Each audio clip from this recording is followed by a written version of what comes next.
Hello, my name's Rob and welcome to Swift Slots. Now this is a video that I'd thought about making some time ago but didn't really think that there'd be much interest in it. But having gone round Slotfest 2024 this year and spoken to a lot of you guys that watch my channel, there does seem to be a little bit of interest in the gun that I use on my models on this channel. And recently I've just acquired this brand new gun for a slightly different purpose. So what I thought I'd do in this video is show you both of these guns in extreme detail. And I'm going to take them all apart completely into every single part, including the air system, and then rebuild them to show you what would be involved in cleaning them out after a spraying session or change of colour, and also just to give you a little bit more in-depth information on these two guns. So this is the gun that I've been using up until now that you've seen on my channel all the way.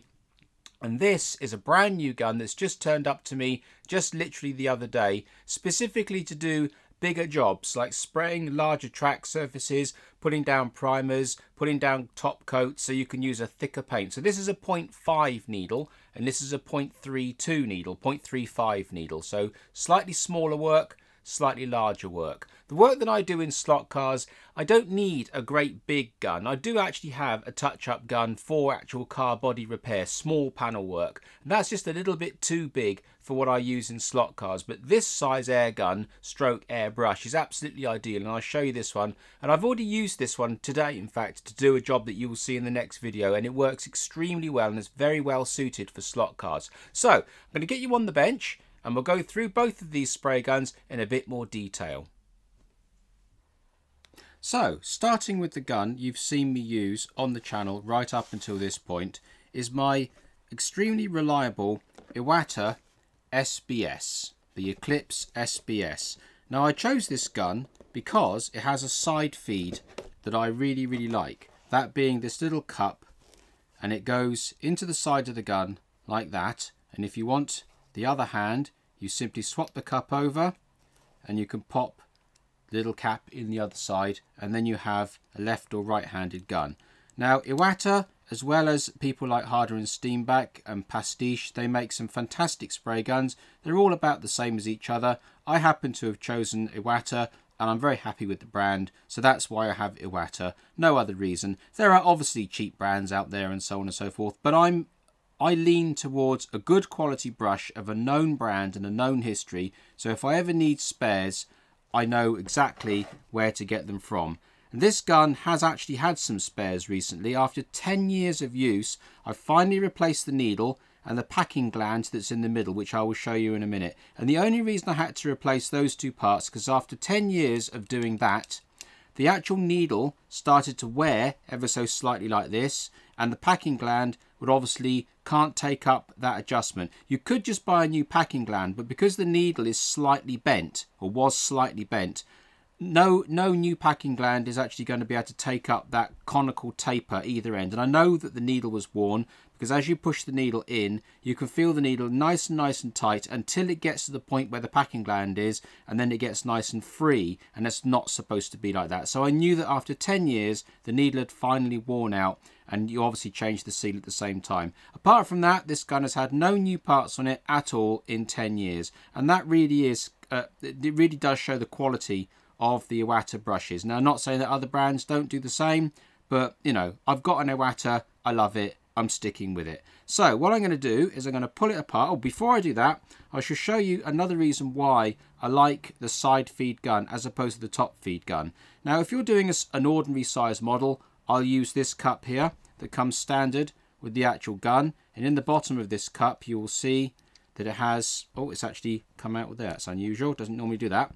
So you've got a Teflon washer, goes in the bottom of that cup, and that's nearly always where it stays, and it's an absolute bugger to get at normally when you want to wash it, but of course now I want to show you it's falling out no problems at all, which is actually quite handy for you guys. So you've got a little hole in there, and there you are, and that's that. Now that's the standard size cup you get with this gun, but I've actually got this bag of cups that I bought many years ago when I bought the actual air gun. Now as you could see, ordinary size model, ordinary size cup, big model, absolutely huge cup. Now that's really handy, and it's got a draw feed right to the bottom. Now this doesn't draw all of the paint out because of the nature of that pipe.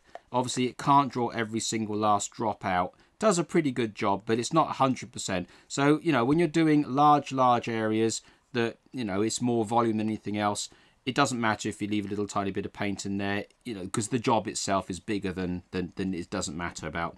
Then obviously you've got these ordinary size cups here, which are quite a bit bigger than the standard cup, but still relatively small. And they've got nice little lids, and they're extremely nice to use as well. They're good for general jobs. You've got this little adapter here which runs on all these plastic cups. That just pops on there, and that allows you then to pop it into the gun. And these are great for doing slightly larger jobs than the standard cup. And then you've got these little this one little micro cup, which is absolutely brilliant.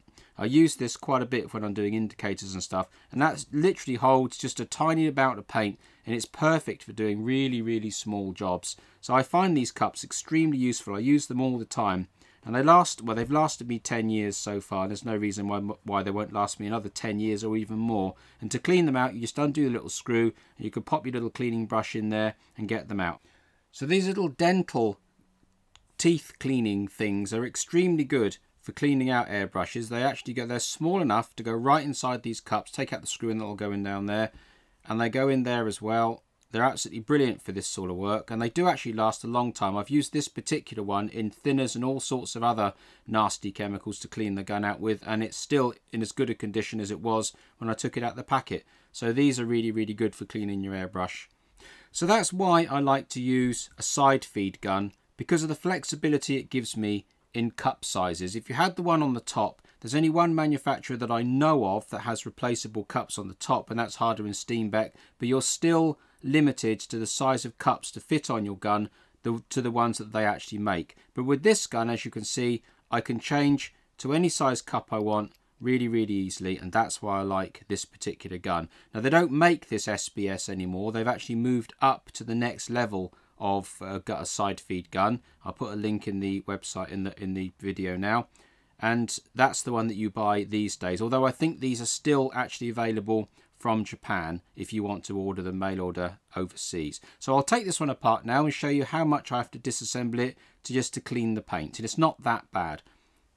So to clean the gun after paint work, you can do it all by hand. So you start with pulling the cup off. As I said before, you undo the base and you attempt. Now it's come out lovely now. So you take those apart there, then you pull out the stopper, then you undo the cap protector, and then you undo the actual cap itself, the nozzle there, and then you undo the cap, and then you take out the whatever that is, the pointy bit, and we undo the handle, back off the needle, and you push the needle out from the front when you're cleaning it, because you don't want to be dragging paint back through the packing gland. And that is what I do also to save my seal from getting wrecked every time, is I pull this rubber seal off and I put that to one side so that I don't keep on messing around with the seal. And that's pretty much what I do to disassemble it between colours. All these parts here, they'll go into a jug of thinners, and then what I'll do then is I'll get a pipette and I'll suck up some thinners, and I'll pour the thinners through the gun on both sides until it all washes out reasonably clean. I'll take my brush and I'll go into both sides of the paint with the airbrush, cleaning it all out as if it's till it's all nice and clean and there's no more paint inside the gun. I keep washing this out with fresh thinners, going inside until it's all nice and clean. And then what I'll do is I'll stand the gun complete like this in a jar, just so the thinners comes up to about here. And then once that's dry, once it's been in there for a few minutes and so on, I'll take it out and I'll dry it all off, and that's the gun sorted out. These components here, say with the nozzle here, you can get the brush in there and you can clean it out again, dipping it in some fresh stuff. Go through everything with the brush. Only takes a few moments to clean up that, and then say you can go into this one as well. By the time you've gone through all there, and then clean off the needle as well, get all the paint off that.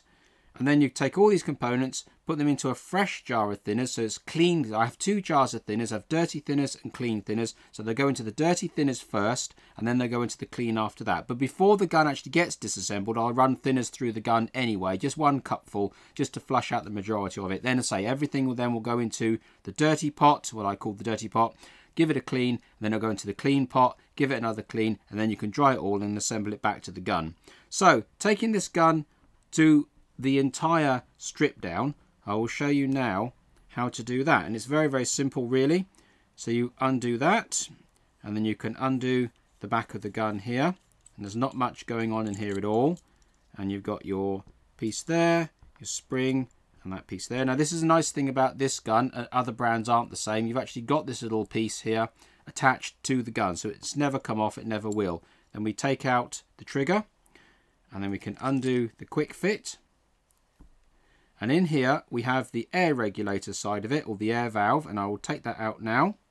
So to take out the air valve, you need this so-called special tool. They're not all that special, and this is just a cheap one from eBay, but it does the job absolutely perfectly. So there's two little holes in there, two little prongs on this, and you literally just undo that and then whiz them out, and there's a spring in there, so just be careful when it comes apart. So there is your end piece there. Then we have the spring, and then we have what is effectively the actual valve. And on this valve, there's a little tiny O-ring on there that's quite small, so you don't want to be losing that. And inside there, there's another little procedure that you've got to do, and that's push out a little barrel that's in there. So I find that pushing from the top, that comes out then, and then you have a little tiny O-ring on there as well. And I'm not going to take it out because it is an absolute pain in the backside to get back in, but there's an O-ring in there, and it's a tight fit into a recess, and it comes out fairly easily, but you've got to try and mess around to get it back in. But there's one O-ring inside the barrel here for the air side as well, so I'm not taking that one out. But there's one last thing, and that's taking out what is known as the packing gland, and that needs this special tool here. It's effectively just a screwdriver with a pin on the front of it. Again, you buy these two tools from eBay. They're dirt cheap. You can buy the proper Iwata ones, but there's no real need to go that far. So then we just pop that into the back of the gun. You locate the screwdriver piece into the packing gland, and you undo the packing gland, and she should come out once I've undone all the threads. There she is there. So all this is a brass nut with a PTFE washer on the end, and the tighter you do this up, the more the PTFE washer gets squished inside the gun, and it obviously closes it in and grips the needle. So the way I could tell originally that this needle and gland had run out is because when I do that now has got a nice constant resistance to it, but on the worn needle, when I got to where the packing gland normally sits, it gets very much looser. Now you couldn't just do up the packing gland and make it tighter, because you still get a tight spot on either end of its travel where it's less used. So best off just after 10 years, just get a new needle and packing gland, and there you go. So that's the entire gun completely stripped down, apart from getting out that one seal at the bottom, which is a bit of a pain. And rebuilding it is exactly the same as building it up together. You start by your air side, which you never actually need to take apart. You'd never actually need to take your air side apart. It's just something that I've done now to show you. So he goes back in there like that. And then you pop your air valve back in, along with the spring. And then with your cap, pre-mount it on the tool. Locate it on the bottom of the valve, and simply screw it back in. Don't have to go crazy tight, you only want to nip it, that's all it needs, and then that will all be nicely working again. And then we take the seal, we can pop the seal on there for safekeeping. We can pop the nozzle back in and the cap there. Again, these don't need to be mega tight, it's got a nice O-ring in there. And then we take that bit, whatever that bit's called, I don't know, screw it on, and then the little protector, that's that done. And then this is the fiddliest thing of this whole air gun, is just getting this little drop arm. Again, this is attached permanently to the gun. Just getting that little drop arm just bedded inside. There you go, it's gone in straight away. So that's that. And then you pop that in there. Pop the spring on the back. Put the... Now this is actually used to adjust the tension of the trigger, but I don't bother with that. I just do it up full tight, and that is absolutely fine. Actually, I've completely missed a step, haven't I, for those of you that were keen enough to spot it. And that is the packing gland. Now, that's supposed to go in right now. So, packing gland. So the idea of the packing gland is it just goes in, and all you do is you send it home and then just give it a fraction of a turn, almost nothing. And then you have to reassemble the trigger and it's a feel thing to see if you've actually got the packing gland in the perfect position. And what you're looking for is just the right amount of resistance, but not too much. And it's best off doing it having rebuilt the back of the gun like I've just done there. So guide the needle in. You get to the packing gland, it's just there, and then you can just, and I can feel that is actually perfect. Now, because I've taken this gun apart so many times, it's not really surprising I got it right first time. But that's how you do it. And to put the needle in, you pop the needle in, again from the back. Always remove the needle from the front and put it in from the back so that you're not dragging paint over that gland. All you do is you push it in until you just feel it stop. Nothing more. Don't force it, don't do anything, because the front of that needle is, the nozzle is incredibly fine. So you just so it's stopped, and then you can pop your lock on there, lock it up, job done. That's all that's done. And then you can put the handle back on. And for those of you who are wondering what this cutout's for, it's so that you can pull the needle back like that and then bring some air in, and that actually blows off any dried paint on the tip. It helps you to blow air off the tip, but I don't very often use that facility, but it's there if you want it. You can screw the quick fit connector back on. You can put your stop on the side of your choosing. You put your seal in the bottom of the cup, and then screw the bottom of the cup to the cup, and then pop him in. And that is it. Done. That is the entire spray gun pulled down and rebuilt in no time at all. And like I say, when you're doing a paint change, you only change it from the front forwards, bringing the needle out from the front. And there it is. So that's my Iwata SP SPS Eclipse airbrush that I use for 90% of my work. Well, 95% of my work, to be fair. So that's that one done, and we'll move on now to my brand new gun. Okay, so before we move on to my brand new gun, it's worth a mention on the air hose that I use. This is a rather nice quality braided air hose. It's felt braid, and it's just a little bit more durable than a standard unbraided one. It must be durable, because this is, I say, it's 10 years old. It's as old as my gun. Now, what I have recently bought, and it's an absolute godsend, and everybody should use one if you've got an airbrush, are these quick fit connectors.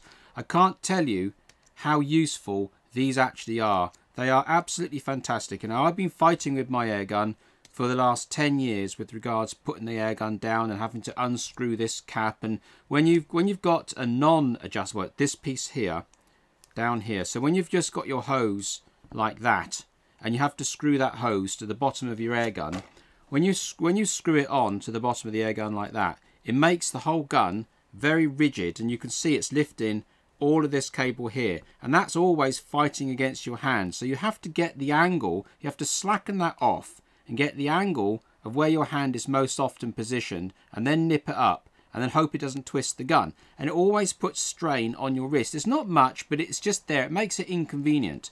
But if you buy this quick fit adapter, it's absolutely fantastic. So that goes on there. You screw your adapter onto your gun like this, and then you can simply push it on. And now the gun is free to swivel, and also when you come to take the gun out for cleaning, you can just literally pull it back and it's done. Now, this is a proper Iwata one. It costs about £10 to £12, but I tried the £5 ones on eBay and it fell apart within a few months. So I would absolutely recommend getting a quick fit for your gun, and I would absolutely recommend getting a proper branded one and not a cheap one from eBay. So this was probably the single most effective thing in my spray gun arsenal, just simply buying this quick fit adapter.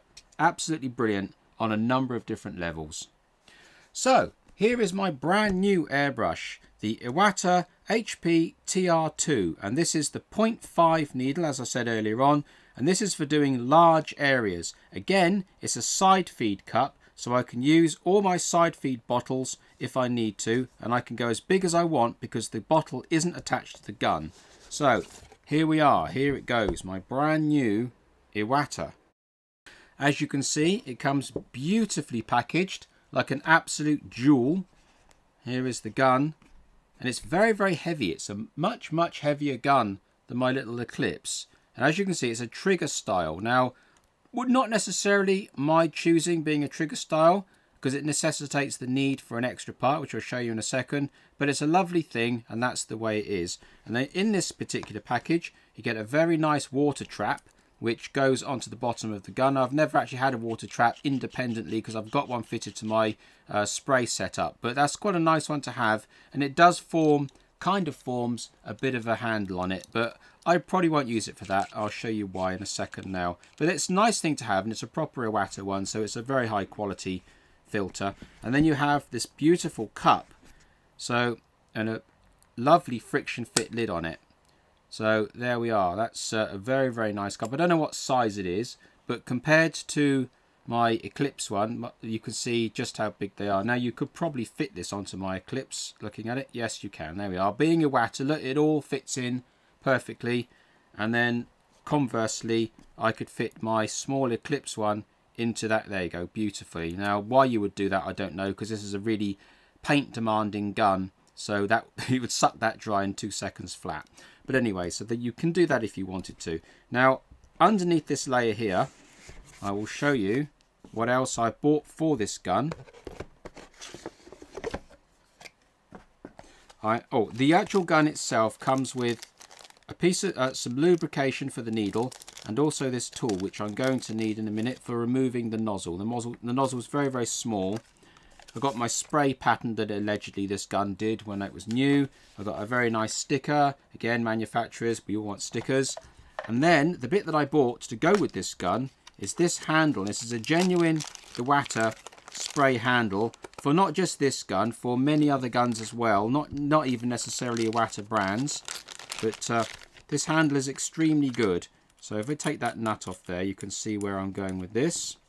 So this is an absolute must for this type of gun, and it makes using it extremely nice. So all we do is we screw that extension onto the bottom of the gun, pop the handle on, and then we spin the nut on the bottom. Doesn't have to be crazy tight, like that. And then you can put the quick fit on the bottom, and you're away. There's your gun, and then obviously the paint pot in the side, whichever side you want, because it's handed, because like the Eclipse, you've got a little bung on there. And now we have a really nice handheld spray gun stroke airbrush. And another reason why I like these brushes is because of these side guns are actually, these bottles are actually adjustable. So if you're doing something dead square on, you can have this pot completely square. If you're doing something downhill, you can turn the pot as downhill as you want. And conversely, if you're doing uphill, you can spray it uphill. Whereas you can't actually do that if you've got a cup permanently fixed to the top of your gun. So today now I've been spraying something that's completely square on, and normally the paint pot will be back there because they expect you to be painting like this. Because I'm painting like that, I was able to move the jar up, and that's another reason why I like these side feed guns. So let's take this gun apart and show you all about this gun as well. So we'll take off the handle. I'll put the handle to a side because we don't really need, I'll take it off there again because it just makes it quicker. Take the handle away completely. So this gun is a little bit different from my Eclipse. It's a little bit more involved. So if I take the nozzle off, that's the same. And I take this next piece off because that's pretty much the same. Now this is the first little change in this gun. You've got this tiny, tiny, tiny little nozzle here.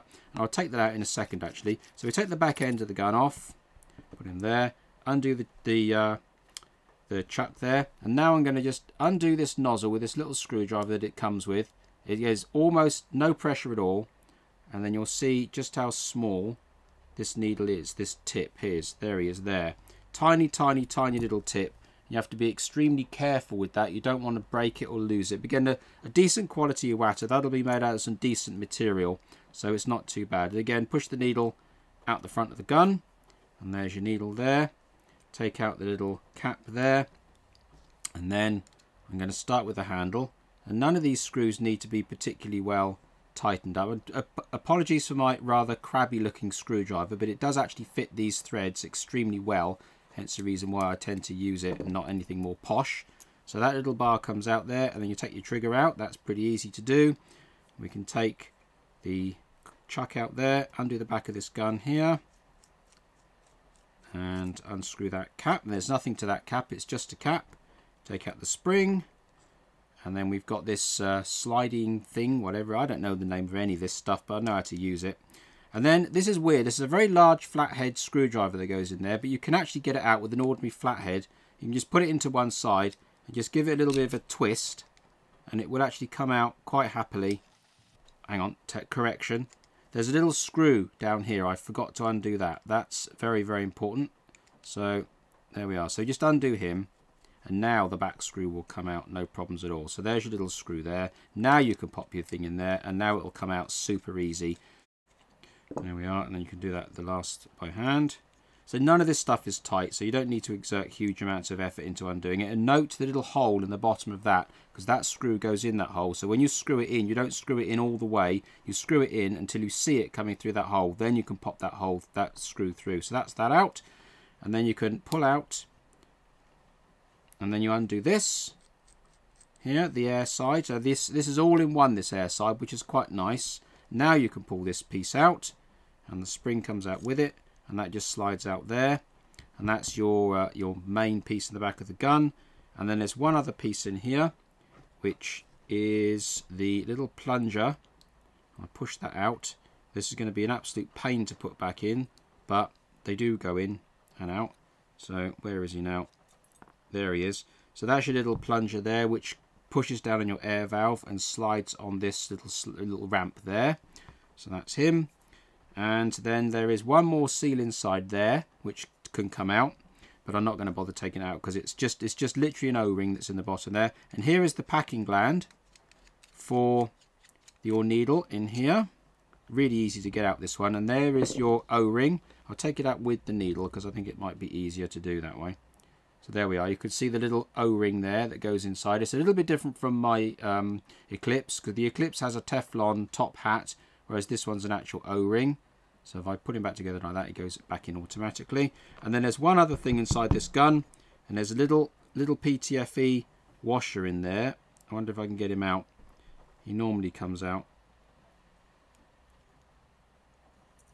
Right. There he is there. So he just sits in the back of the gun. And that's it. That is this gun completely stripped down. Oh, apart from the air side. And let me pull the air side apart. Again, with our tool from the other airbrush. You can pop him in there. Exactly the same as the Eclipse. Exactly the same setup. Small spring, small little plunger, and a little O-ring. And there's an O-ring on the top of this air side as well. So the rebuilding is the complete reversal of Disassembly. And you can just pop it all back together again really, really easily. And there we are. Put him in like that. Make sure we don't cross thread it. Just get that lined up nicely. There he is. There again, don't have to crank it down really ridiculously hard. That's all it needs, is that. And there we are. And then I think what I'll do is I'll pop that needle in through there. And if I slide this washer over the needle, that will suck it back into the gun, back into place. There we go. Right, and then you just pop your packing gland back in. The screwdriver in there. You can just nip it. Don't have to go mad. And then you got the tricky bit of getting this back into the gun, and it drops in the top, and with any luck she'll go straight in without any trouble, and she didn't. So let's fight with this a few times. Normally what I do is I put it in there with a pair of tweezers, and then you can guide it in. But the back end of this gun, you never really need to take it apart. It's not something that you would pull apart when you're cleaning the gun. So I'm just lining it up now through the back end. So you never really take the back end of this apart other than for sort of greasing it. You don't need to clean it. It's not a part that needs to be cleaned. Right, I'm going to get a pair of tweezers on that because that's going to fight me all the way.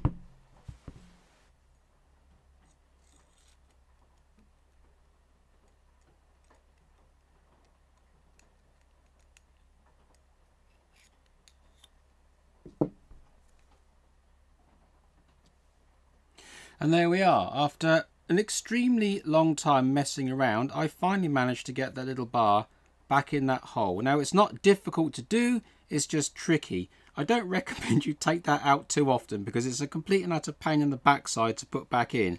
But it's back in now. So the next job is to pop your slider thing back in there and pop him home. Get him nice and square. And then your spring goes in next. And then you put in your cap here. and just screw them in. Now, referring back to the little hole that I mentioned earlier on, it's very, very fine thread, so don't cross thread that. So in he goes, doing mostly by hand there. And then so you can put your screwdriver in there and just turn him gently. And if we watch the bottom of that hole, you will see that as this cap comes down, you'll see the hole emerge. Again, this is why you don't need a particularly big screwdriver. So where's the hole now? There he is there. So it's right there, and you can literally adjust it one thread at a time. Once you've got that hole bang in the center, pop your little screw in the hole there and then do him up.